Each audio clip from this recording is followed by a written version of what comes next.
I'm on my first photo trip in my newly converted van. What better way to start this than visiting a new location? I have great expectations, autumn colours, waterfalls and exploring our derelict industrial heritage. Well, as new locations go, this place has simply got bags of potential. In fact, there's probably a little bit too much to even think about and look at. There's waterfalls, there's trees, there's autumn colours, although it's quite difficult to photograph those, and there is lots of old industrial heritage to take a closer look at and see what we can do with. It's locations like this where you need to sometimes really look at what you're photographing and try and understand it. But on a quick visit like today, I really haven't got time, so I think I might struggle a little bit. I haven't got any idea if this first shot's going to turn out or not. It would have been nice if this young tree was changing colour, because it would look really good against the old building beside me. But that's not to be. But there is some nice autumn colour in front of me that I'm looking at now. But the problem is the wind conditions are so strong that everything's moving about. So I've decided that actually if I can't beat it, I'd just as well join it, as the old saying goes. So I'm shooting with a polarizer, which is working quite well with these colours, and also a neutral density filter. And that's giving me 30 seconds at f10 ISO 100. So I'm going to take a few pictures at those settings and see whether or not the blurred tree looks really, really good. And it seems to be calming a little, so we'll probably get something that's not quite so blurred as well. So we'll give that a go.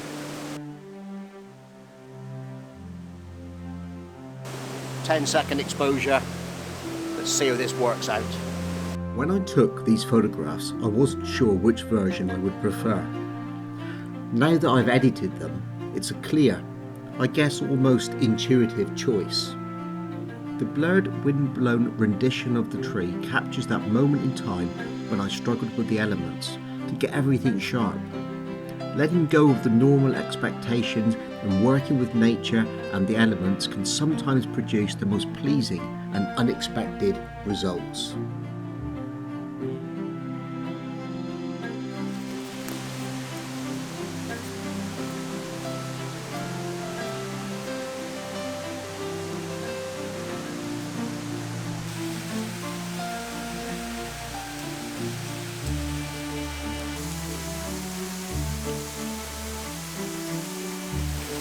Well, I didn't have to go far to find my next composition.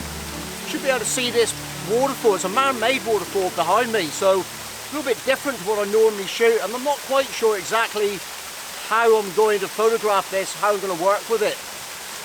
It's a bit difficult to photograph because it's very one-sided with the waterfall coming out the side of this wall. But I think there's some interesting details which I can possibly go in on and get some abstract type photographs, so we'll just have to see how that works. There's a leaf or a collection of leaves down in the bottom which I think I will zoom in on, and I may also use the supports for the waterfall as a base to it and some of the leaves on top. We'll just have to see how it works out. So I'm going to play around with it and see what we can come up with.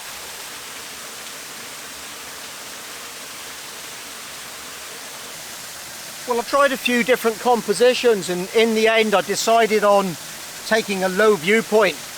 I'll put some viewfinder video up so you can see what I'm doing, because it's very difficult to actually get into any kind of position here and shoot and video and film at the same time. But what I've done is I've managed to find some nice autumn leaves in the foreground, and I'm using the background and the waterfall as the background to this. I'm incorporating both elements, this moving water and also the autumnal leaves as well, and they really look quite good. When I post-process this image, of course you really don't know till you get back home and look at it, but from what I can see, I think I'm going to have quite a heavy vignette and darken it down and really work on saturating these colours. Now, I did try and use a polarizer on it just to see if that took some of the sheen off it, but there's really no light down here at all. And the angle at which I'm shooting, it made no difference. It maybe warmed it up a little bit, but I can do that in post, so I'm not going to worry about trying to keep the lens, the polarizing filter dry, because where I am right at the moment, that's definitely going to be one of the issues that I actually have. Now I'm shooting at f11 and f16, ISO 100, and I'm just varying the shutter speed, and in post-processing I'll pick the best one that suits my needs and I'll adjust it from there, because it's quite an overcast day, so I don't have any really massive sort of highlights to worry about, just to make sure that this moving water is correct and comes out right. And of course, if you saw the last video that I did about how you blend moving water, if you can't get the shutter speed correct, if you have a look at that video, I might use that technique again when I take these images. So I'm going to take a couple more, then it's just going to be a case of moving off and getting to another location. I really don't think it's going to take long to find some more, because this area really is full of opportunities. Right, I'm going to take these, have a look, see what you think of this finished image after I've processed it. A simple image from a complex scene. Breaking down the view and looking at the elements you are drawn to sometimes resolves the problem. But I was still troubled by the composition. Is it right leaving such a dark, heavy object in the bottom right-hand corner? Common wisdom would say no, but in this case, the diagonal relationship with the waterfall seems to work well, and everything considered, the image seems to have a stronger balance.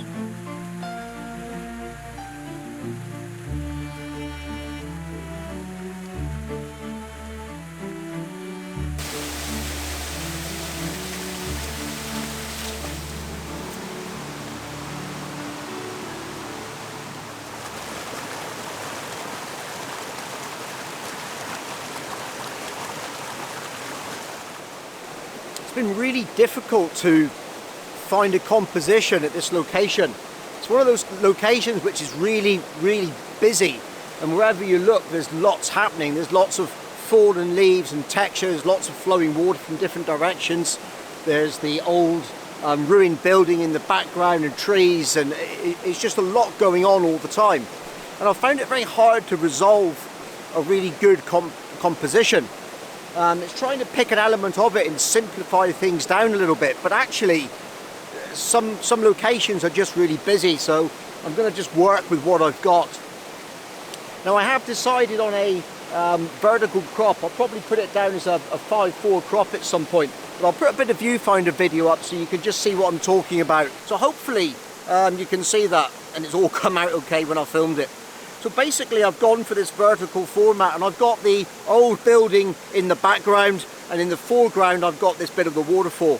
Now I have got a rock right down here, I don't know if we can see it, right down here, look, in the bottom corner. I'm not too happy with it, so I might take it out, crop it out in the end. Maybe I'll adjust the composition slightly in a minute. It's just annoying me a little bit how it comes into the frame, but I'll have a look at that in a moment. What I've also decided to do, because it's quite bright now, I mean, I'm not sure what time it is. It's one of the beauties of being away for a whole day. I've no idea what time it is. Must be nearly lunchtime. With the sun, the light coming down from above, it's quite bright on the water. There's quite a few highlights. But if you just watch, I'm going to turn the polarizing filter, and just can you see it's taking the sheen off the water. I don't want to remove it all, so I'm probably going to set it just about there, and that will help control some of those highlights. And then that's improving the bottom of the frame already, because that rock doesn't jar quite so much, so it might get to stay in. I'm going to set up the exposure next and see what we can come up with. It's always quite hard to tell when you're out in the field what shutter speed you're eventually going to settle for. So I've ended up taking a number of pictures at quite a few different sort of settings really. So I've even gone up as far as ISO 800, so I guess what I'm going to do is process these, and I'll put up the finished photograph on the screen in a moment for you, and then you'll be able to see what aperture, ISO and shutter speed settings I went for in the end. So I hope you enjoy this photograph. In contrast to the previous image, this is a complex scene, and I actually wanted to display it that way, because it was the complexity and busyness that stopped me first of all, and drew me in to create a photograph. What I needed was a composition that would draw you into the image. I used a classic vertical 5x4 crop and used the stream from the bottom of the frame to draw you up and into the picture.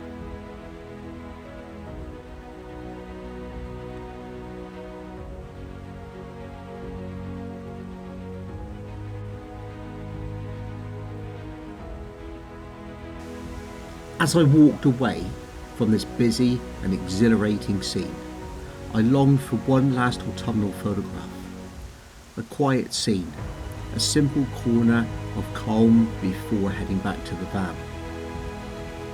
This blend of nature and man-made seemed a fitting last image from my visit to this truly exceptional landscape.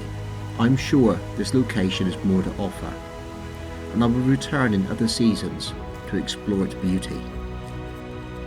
But I hope you enjoyed this video. I tried to get across the essence of the place, my feelings towards it, and how it influenced my photography. If you would like to see more content like this, please subscribe to my channel, give the video a thumbs up, and as always, your comments are really appreciated. Bye for now.